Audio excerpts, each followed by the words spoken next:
Murió en Quintana Roo, México, Brenda Alvarado, una madre protectora a quien la periodista María Alejandra Escobar González, directora general de La Voz de Mujer Peninsular, hizo una reseña que voy a hacer mía en parte porque ella describe muy bien algo que tuvo que ver con la vida de esta madre protectora. Brenda Alvarado es una historia para reflexionar sobre la igualdad de género, dice la periodista. Falleció denunciada y pagando una pensión alimenticia y sin abrazar a las hijas. Brenda Alvarado Flores falleció hoy en Cancún, este sitio que todas conocemos seguramente de otra forma, tan maravilloso y tan bonito, pero ella encontró la muerte donde vivía. Fue una madre denunciada por el padre de sus dos hijas, Saúl Gustavo Angulo de la Cruz, por la guardia y custodia y pensión alimenticia del 60% de sus ingresos. Es decir, ese porcentaje se lo quitaban de su sueldo para mantener a sus hijas de 13 y 11 años. Hijas que habían sido secuestradas por su maltratador, desaparecidas durante mucho tiempo, y cuento esta forma porque es la forma común y cliché que adoptan especialmente en México la forma de la violencia vicaria. La denuncia que interpuso Saúl Gustavo Angulo de la Cruz en contra de Brenda Alvarado quedó asentada en un expediente y se quedó con las ganas, Brenda Alvarado, de abrazar nuevamente a sus hijas, pues de un problema personal pasó a un problema legal donde ella perdió ese vínculo maternal a pesar de todos los problemas que ya venía teniendo con su pareja. Este hilo argumental creo que ya muchas de todas ustedes lo conocen.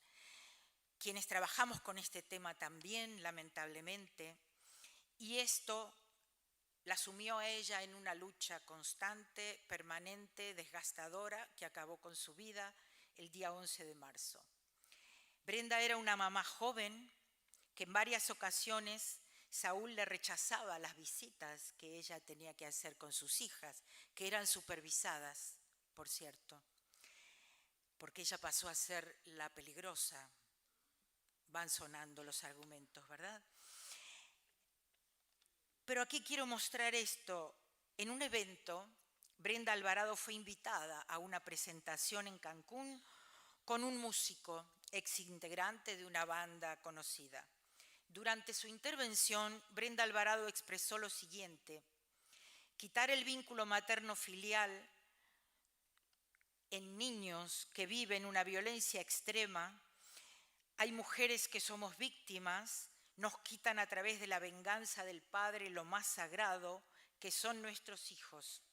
Somos madres que somos denunciadas injustamente ante la Fiscalía General del Estado de Quintana Roo. En ese momento, un grupo de hombres la empezó a señalar con voz alta: no generalices. ¿No suena esto también, verdad? Y ella responde: es una ley aprobada en Quintana Roo. Y los hombres le empezaron a gritar, los del público, que le quiten el micrófono. Y el músico que la había invitado le pidió a Brenda que concluyera su participación y así lo tuvo que hacer. No obstante, antes recalcó: no somos criminales, somos mujeres que a partir de las instituciones pedimos convivencia con nuestros hijos e hijas. Y los hombres seguían gritándole: no somos criminales, somos hombres. Este argumento también suena, ¿verdad? Habemos mujeres luchando, decía Brenda, hace 11 meses contra este tipo de violencia y ni siquiera las jueces son capaces de juzgarnos con perspectiva de género. Y continúan interrumpiéndola: que se joda el patriarcado, compañera. Brenda Alvarado pertenecía a una red de madres víctimas de violencia vicaria. La periodista concluye con una frase que hago mía: dice: lamentable, muy lamentable que hoy ya no te encuentres entre nosotras y que tu lucha haya tenido un final muy inesperado y tan triste. Ahora, además, para sus hijas, que le escribían en los WhatsApp que ella subía a la red que querían volver con ella. Esta historia se repite diariamente en algún lugar del mundo. Los hombres violentos están utilizando a las instituciones para continuar el maltrato contra las mujeres y lo han logrado en forma de violencia vicaria, dañándolas por interpósita persona, como significa el término vicario con el cual acuñé y el cual denominé este tipo de violencia, y de modo preferente a través de sus hijas e hijos, que es lo que pareciera ser que la justicia y las instituciones están dispuestas a respetar a ultranza, por encima del interés superior de las y los menores de edad, del cual habla todo el mundo, pero que a la hora de respetar el interés superior del pater familia, el indubio es a favor de él. ¿Por qué? Pensamos. Porque el patriarcado y el imaginario social continúan privilegiando el interés superior de este pater familia. Claro que sí, por encima de todo. Porque se continúan reforzando los estereotipos que asfixian a la mujer por el hecho de ser mujer y los estereotipos de género asignados a ella. Los supuestamente estereotipos positivos de madre abnegada, mujer dedicada exclusivamente a la crianza y al cumplimiento de todo lo que ordene el pater familia, como en la mejor época del derecho romano, sigue vivo y sigue exigiendo que se cumpla.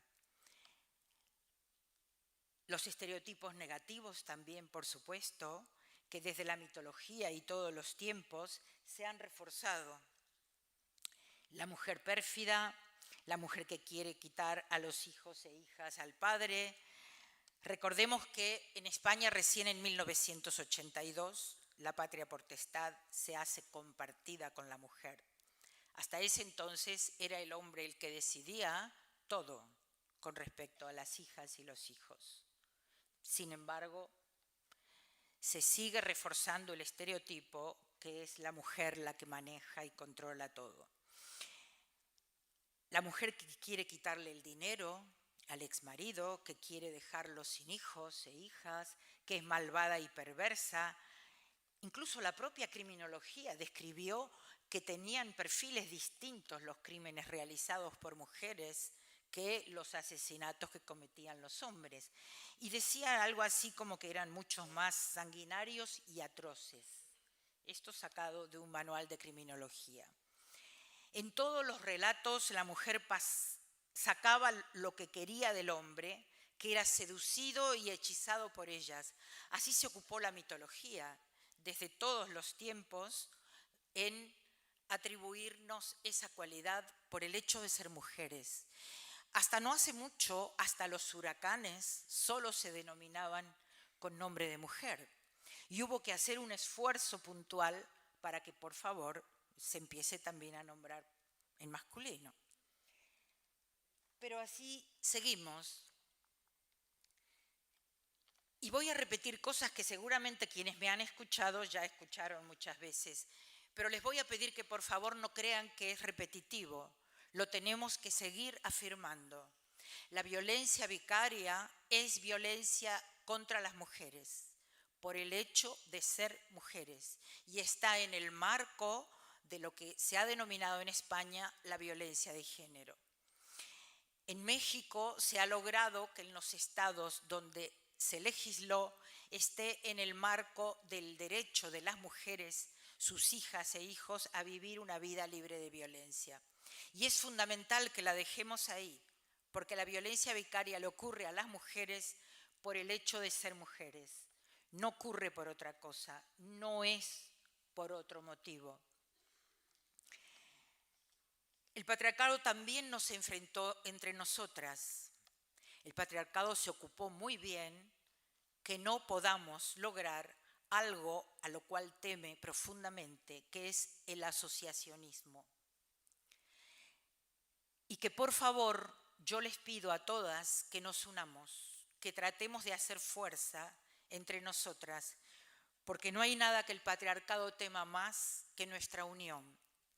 La prueba está, sin ir muy lejos y sin entrar en ningún detalle, en un movimiento histórico como el feminismo. El patriarcado se asustó mucho cuando nos vio salir a la calle hace 3 o 4 años. Y yo creo que en ese momento firmó nuestra sentencia de muerte, o al menos la fractura. De muerte no, porque no nos va a destrozar, pero sí que ha intentado herirnos y dividirnos. No lo permitamos. El asociacionismo entre las mujeres es muy importante y las madres protectoras encuentran en sus pares seguramente la fuerza que a más de una yo sé que a veces le falta. Apoyémonos. Porque el patriarcado también se ocupó de decirnos que la otra, la que llega, es la que nos va a quitar todo. No es así. Por favor, a veces puede que sí, porque el patriarcado nos ha socializado a todas y a todos. Y es verdad que todas y todos tenemos que hacer un movimiento específico para dessocializarnos patriarcalmente. Pero démonos un espacio para ese cambio, al menos entre nosotras. Sobre estos estereotipos y prejuicios se analiza e interpreta toda conducta de la mujer en las instituciones, en esta hoja de ruta que las mujeres inician buscando justicia y entre ellas instituciones, por supuesto, la justicia. La interpretación que se hace de la conducta de una mujer en delitos que se consideran de género y que yo creo que tendríamos que denominarlos delitos contra las mujeres, porque es por el hecho de ser mujeres. Lamentablemente, el prisma con que se nos mira es completamente diferente a cualquier otro delito. Los prejuicios anidan en la mente de muchas y muchos funcionarios. Y el hombre violento precisamente va a aprovechar ese sesgo contrario a la mujer para alimentarlo y entonces ejercer la violencia vicaria. Los vamos a ver llorar en los juicios, los vamos a ver hablar con pena de sus hijas y de sus hijos. Hombres que a lo mejor nunca les interesaron sus hijas y sus hijos mientras estuvieron conviviendo, pero que a la hora del divorcio aparecen con un amor desesperado. Los escucharemos relatar su pena por las maldades que le hace esa mujer. Los escucharemos describir cómo esa mala madre salía de noche y él no es que sea violento, sino que se enojó porque al volver tarde no quiso decirle de dónde venía. Y esto que acabo de leer es textual de una causa muy reciente que leí, exactamente de Juana Rivas. De esa forma se lo exculpa, descrito exactamente como lo acabo de leer. Recuerdo un caso de un individuo que asesinó a su esposa. No solo la asesinó, sino que luego la descuartizó. Y no solo la descuartizó, sino que metió los trozos de ella en una bolsa o en dos. Y que descubrieron el crimen porque estaba sacando las bolsas precisamente. Estaba yo trabajando en la Fiscalía General del Estado y el debate vino porque jueces, fiscales, fiscalas decían que, bueno, que había un atenuante porque claro, querían hacer un tipo de arreglo con el abogado defensor del asesino, para que tenga un atenuante, porque él decía que cuando llega a su casa había visto que la mujer estaba haciendo la maleta para irse y que le vio una marca en el cuello de un beso o un morado, no sé cómo se llama aquí. Y entonces eso desató su ira. Por lo tanto, estaban pactando bajar la condena.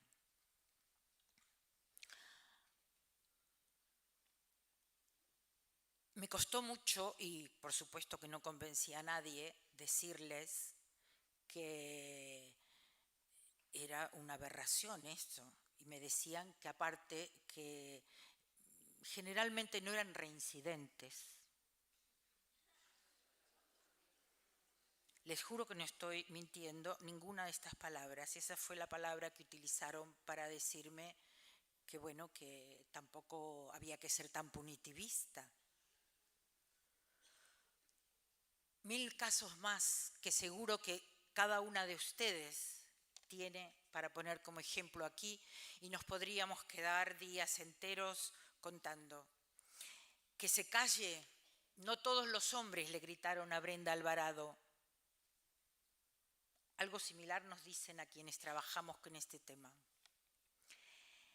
Y a quienes hablamos desde el feminismo para decir que la justicia es equidad, no es igualdad. Que la violencia vicaria existe, y si partimos de una balanza que está desnivelada, lamentablemente nunca vamos a lograr la igualdad, sino que vamos a profundizar la brecha si le damos la mitad a cada uno. No sé dónde está es muy difícil esto para mí de no ver, el no poder seguir mis diapositivas. Esta imagen les quería mostrar para que vean de qué estamos hablando. Sin embargo, pareciera ser que todavía no se entiende que cuando ponemos en un platillo a una mujer maltratada y del otro lado al maltratador, no estamos hablando de igualdad. Estamos hablando que es necesario equidad. Y si no se logra la equidad dándole la parte que le falta del peso que no tiene, lo mismo para las criaturas, lamentablemente nunca vamos a poder impartir justicia. Pero eso cuesta cuando del otro lado del platillo está el pater familia. Y tenemos que saber que estamos hablando no solo de mujeres, niñas y niños, sino que estamos hablando de los derechos humanos de ambos.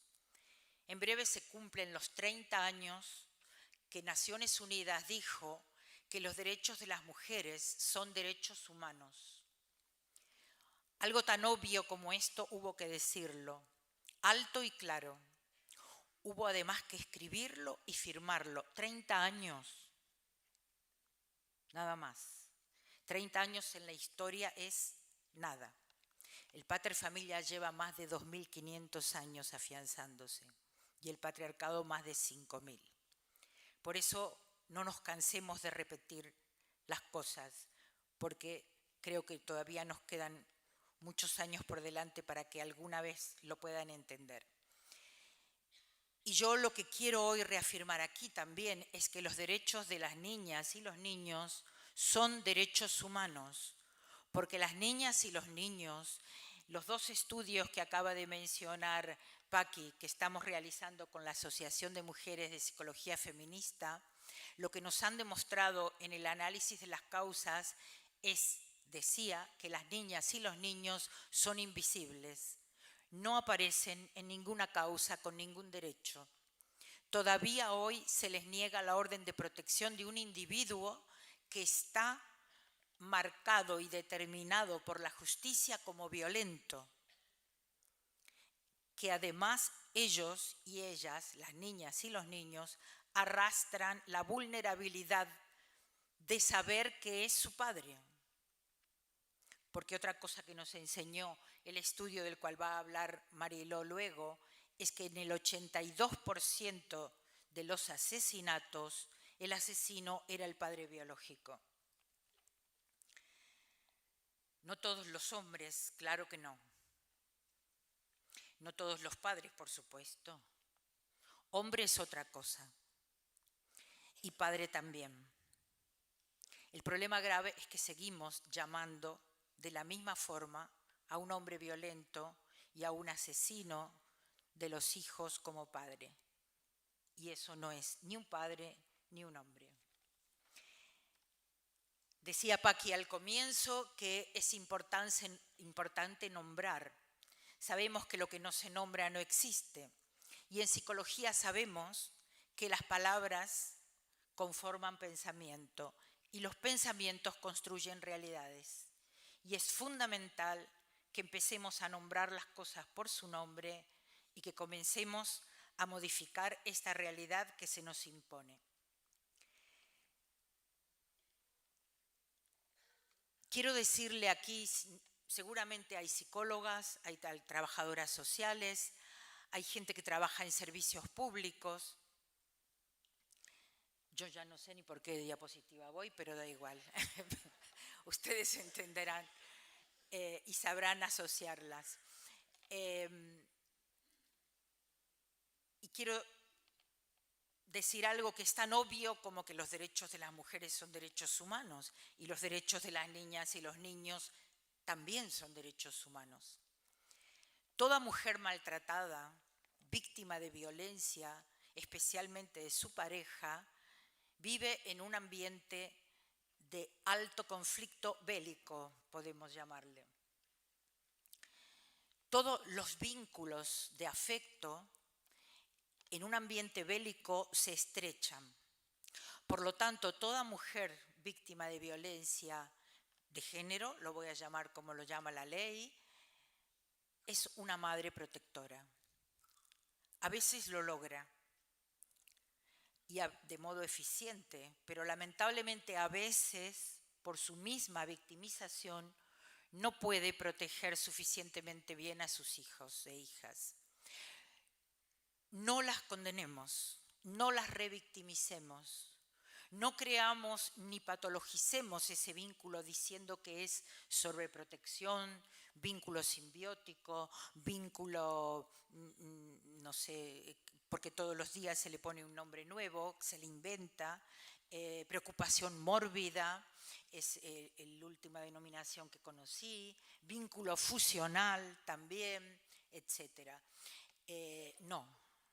Es una madre protectora que como sabe y conoce muy bien el problema que ella está viviendo y la peligrosidad de ese individuo, intenta proteger a sus hijos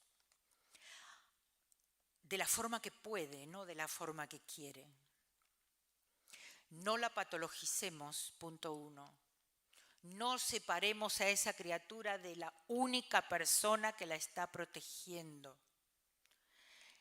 Respetemos ese vínculo, porque es un vínculo primal y sumamente importante. Es lo único que le está dando protección y seguridad a esa criatura para crecer. Romper ese vínculo es hacer lo mismo que hace el maltratador. Y ahora sí le estoy hablando a las instituciones. Porque las instituciones repiten a veces y lamentablemente la conducta del patriarcado y del hombre violento, condenándola, patologizándola, ponderando lo que dice el hombre, descreyendo de lo que dice ella. ¿Y qué les voy a decir? Que más de una aquí sabe muy bien los adjetivos que le han puesto. Esto es solamente una cifra porque no, ya luego viene mi compañera que va a dar más cifras, pero no quiero yo hablar solamente de cifras, pero es una pauta de cómo por regiones se dan o no se dan, mejor dicho, las órdenes de protección de las mujeres, porque de niñas y niños no se emiten órdenes de protección. Aunque el riesgo del sistema Biogen que recién en 2018 incluye a las niñas y los niños como factor de riesgo del hombre violento, decía que aunque el biogen diga que el riesgo es alto, no se le da orden de protección a las criaturas. Hay algunas juezas y jueces que están empezando a sensibilizarse y le dan orden de protección, pero cuesta horrores conseguir que puedan en su cabeza entender que ninguna criatura se puede recuperar del maltrato sufrido y padecido en un ambiente con violencia, o sea, en un ambiente bélico, de tensión permanente, si es que no se lo separa de quien la produce, que es el hombre violento. Y aquí es donde yo vuelvo al pater familia. No pueden romper esa figura, y eso es lo que me parece que es el grave problema institucional, que están aferradas al poder y a la conducta de lo que el derecho romano denominó hace 2500 años, que es la figura del pater familia. Claro, quitarle las visitas es casi, bueno, yo diría que es imposible, porque no veo que se le quite las visitas. Incluso se les da visitas tuteladas en punto de encuentro. Y aquí quiero contar un poco el comienzo de cómo comencé yo a hablar o a pensar, mejor dicho, la violencia vicaria.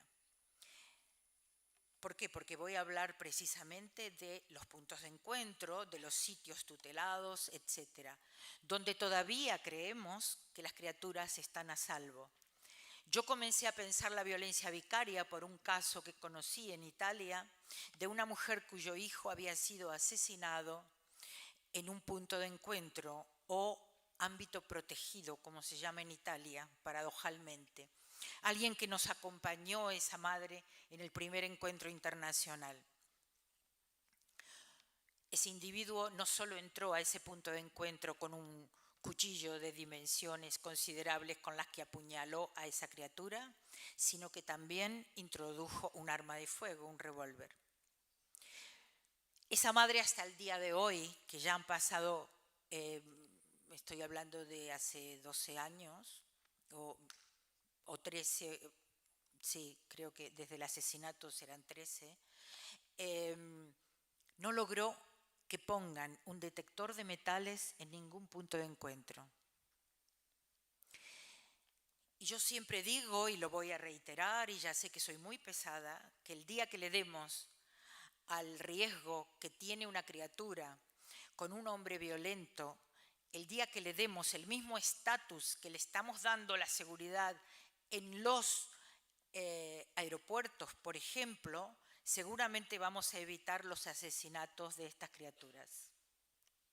Porque en ningún aeropuerto nadie puede ni siquiera hacer una broma con que tiene un arma de fuego en el bolso. Ya ni hablar si a alguien se le ocurre decir tengo una bomba, porque se va a quedar a vivir en el aeropuerto. Pero bueno, parece ser que las criaturas no importan, a pesar de que se dice todo el tiempo que sí. Cerraba yo el primer encuentro de Mérida del año pasado, Mérida, España, porque claro, Mérida también está en México y todas las mujeres de México me decían, ¿estás aquí? No. Citando a la psiquiatra y psicoanalista Karen Horney. Y este es un eje del cual me voy a ocupar mucho porque lo estoy viendo muy seguido en mi camino con la violencia vicaria. Karen Horney y su teoría de la envidia del útero. Precisamente ella vino a cuestionar el eje de la teoría de la sexualidad de Freud, que tiene muchos otros logros, no lo voy a criticar, pero lamentablemente con su teoría de la sexualidad hizo agua patriarcal, digamos, por llamarle de algún modo. Hablando de la envidia del pene, claro. Por eso fue silenciada, seguramente. El patriarcado una vez más hizo su trabajo muy bien. La teoría de la envidia del útero no tuvo ningún recorrido, lamentablemente, a pesar que Margaret Mead la antropóloga que habló precisamente de los estereotipos de género y mostró también cómo la cultura influenciaba en la transmisión de estos estereotipos y en la socialización, etc. Decía que Margaret Mead dijo en 1949 que la envidia del útero era un estereotipo de género de los hombres y que surgía, decía ella, cuando el hombre se siente amenazado en su poder y en su control, cuando siente que no es tan poderoso como pensaba.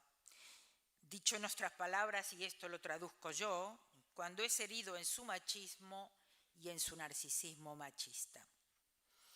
Y retomo esta teoría porque es para mí, como dije antes, un eje muy importante en el concepto de violencia vicaria, porque estoy observando que la violencia vicaria cobra otras formas también, y una de ellas es precisamente esto, el querer reemplazar a la mujer en su rol de engendradora, de etcétera.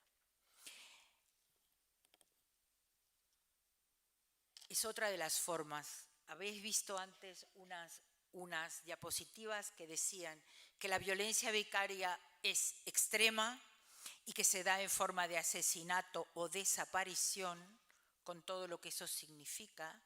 La desaparición de un hijo o una hija, que es la forma que ha cobrado en México, casualmente es sumir a una madre eternamente en una desesperación constante, en lo que ellas me dicen que es la pesadilla a la inversa, porque me dicen, la pesadilla comienza cuando me despierto y me doy cuenta que es un día nuevamente que tengo que volver a ver dónde están mis hijos, con quién, qué hacen, si es que están todavía, etc. Y luego está la violencia habitual o, como la llama Teresa Peramato, la fiscal de sala, que luego a lo mejor va a entrar a hablarnos, no sé si no ha podido concurrir, que es la violencia vicaria instrumental, que es como un goteo permanente y constante, horadando una piedra que cobra formas diversas, como por ejemplo criticar a la madre delante de la criatura, permitir que el entorno lo haga, decir cosas aberrantes de esta mujer, contarle relatos falsos que la criatura no puede nunca comprobar, como por ejemplo que ella no quiso tenerlo, que quiso abortarlo, que no le quiso dar de mamar, que lo rechazó al nacer, y aprovechar, por ejemplo, también las etapas evolutivas, como puede ser la pubertad y la adolescencia, donde vemos que ahí se reaviva siempre el conflicto con la madre y la competencia y muchos fenómenos que ya la psicología observó toda la vida, pero que lamentablemente cuando hay un hombre violento del otro lado, dispuesto a tomar a sus hijos como objeto, cobran una magnitud de la cual luego no se puede regresar. Porque ese individuo echa gasolina al conflicto y entonces aprovecha para llevar a esa niña o a ese joven a denunciar a la madre, a decir que le pegó, a decir que la quiso matar, etcétera, etcétera, etcétera. Conclusión y para cerrar. La violencia vicaria es un ataque directo al rol materno. De eso hoy no me queda ninguna duda.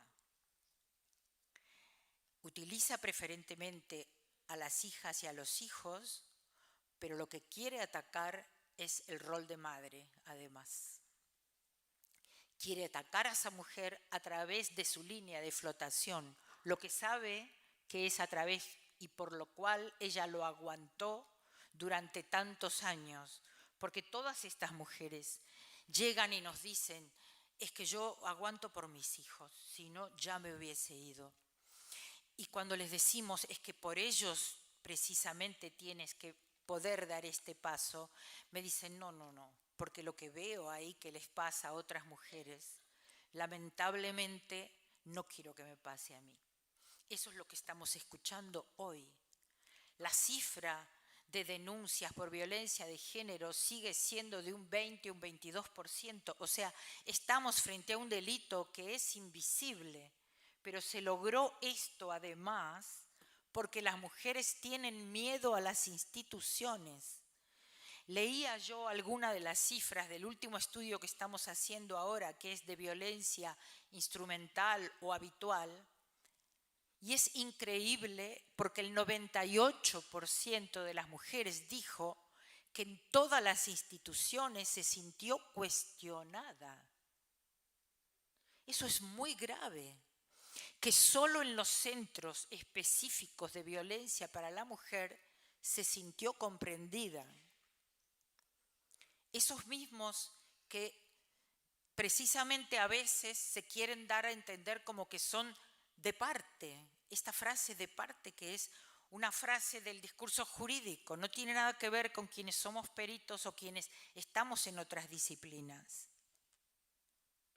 Los profesionales de otras disciplinas no somos de parte de nadie.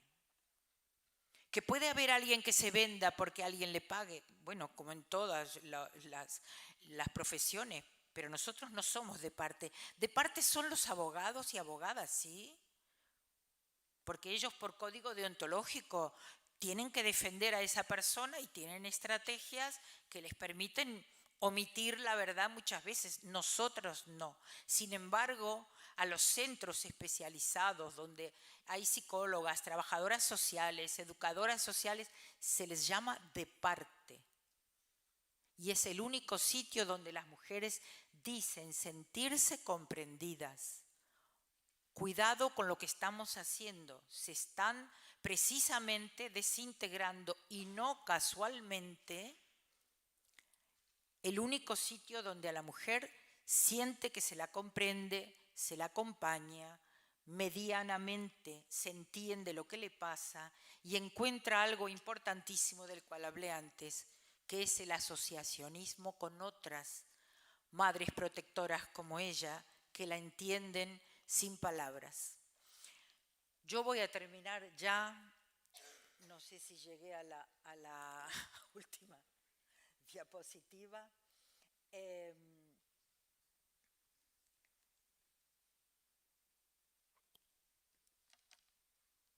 Esto yo creo que ya lo dije, cómo se manifiesta, sí. Esto también, y nada más, solo me falta el gracias y el...